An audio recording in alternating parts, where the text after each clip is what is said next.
एक समय में सिरिपुरम नामक एक गांव में राघव और चंद्रवती नामक पति पत्नी रहते थे।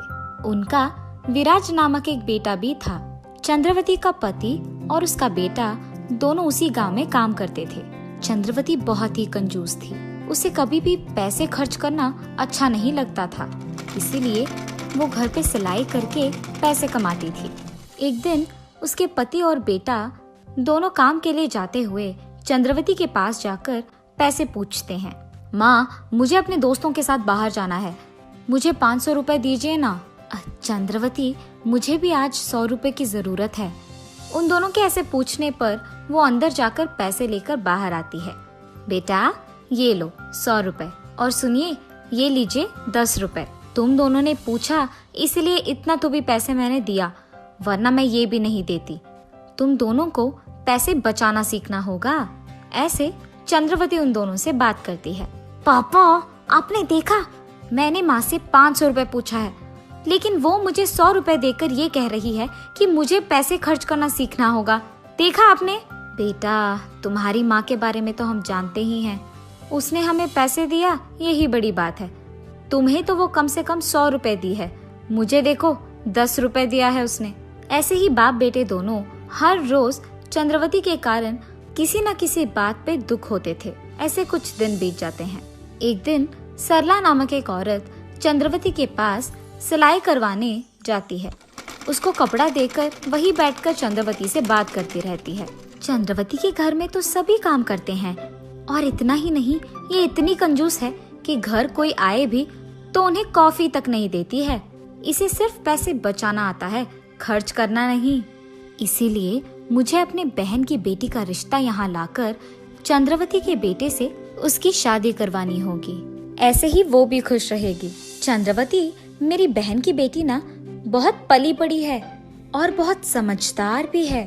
वो घर पे रहकर पैसे कमाती है, और इतना ही नहीं, मेरी बहन की बेटी ना बहुत अमीर भी है। अब उनका भी तो एक ही बेटी है। वो सोच रहे थे कि कोई अच्छे नौकरी करने वाले मर्द से उसका शादी हो जाए, और अब तुम्हारा बेटा भी तो अच्छी नौकरी ही कर रहा है, तो क्यों ना हम उन दोनों की शादी करवा दे।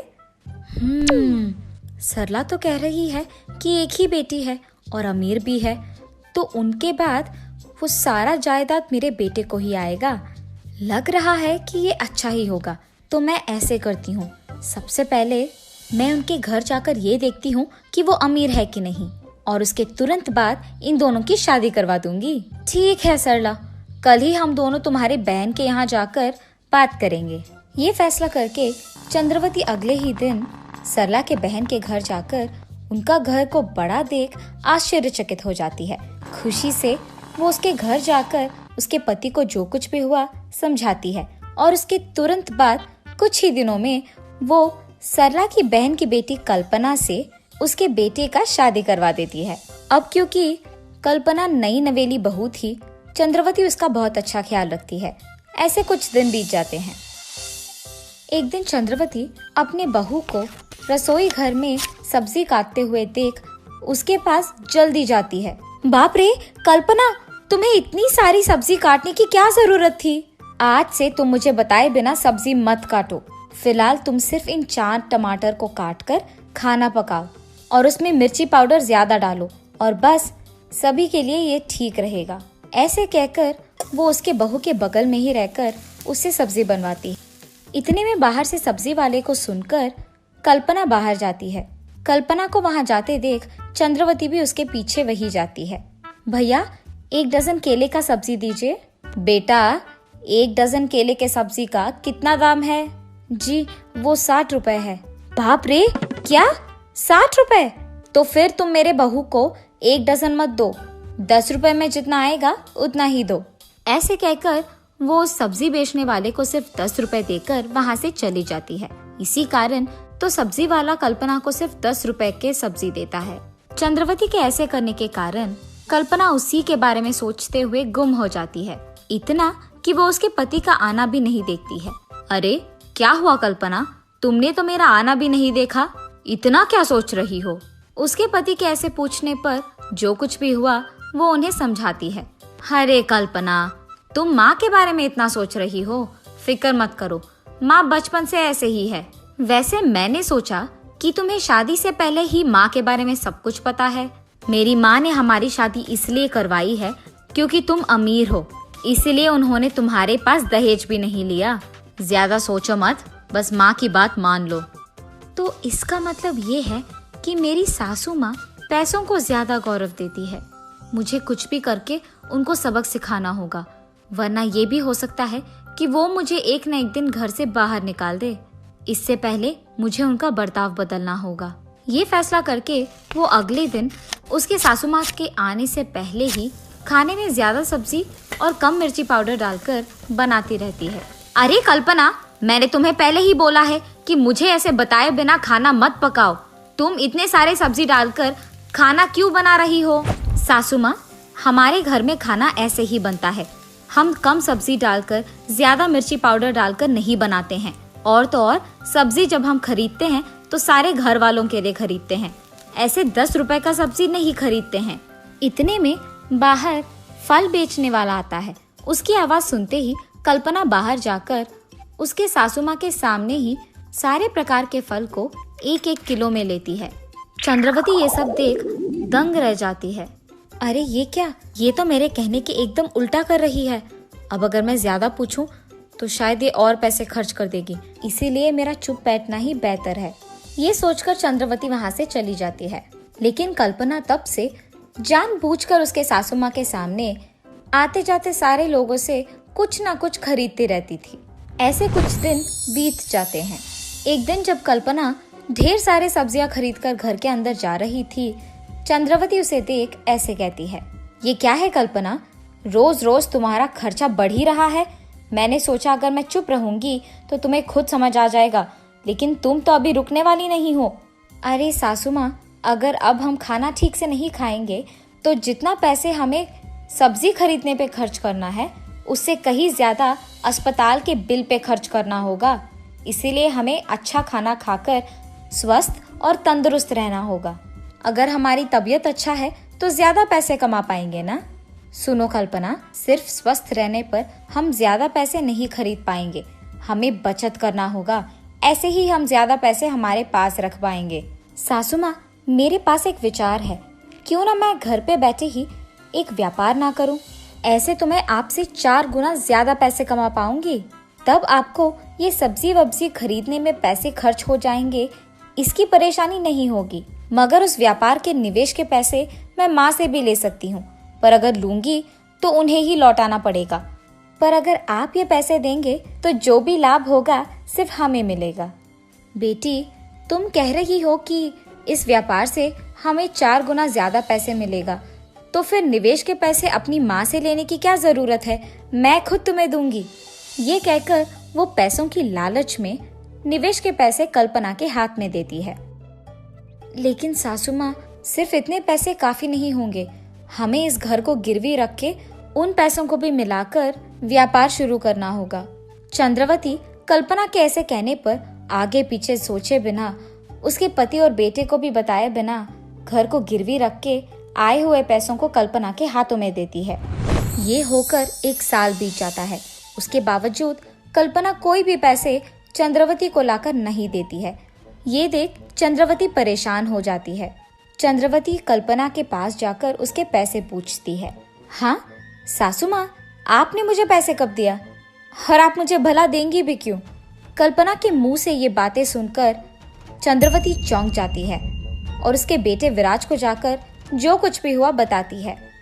माँ, आप फिक्र मत करो, मैं अपनी बीवी के पास जाकर ये पता करूंगा कि उसने आपके पैसे क्यों नहीं लौटाए।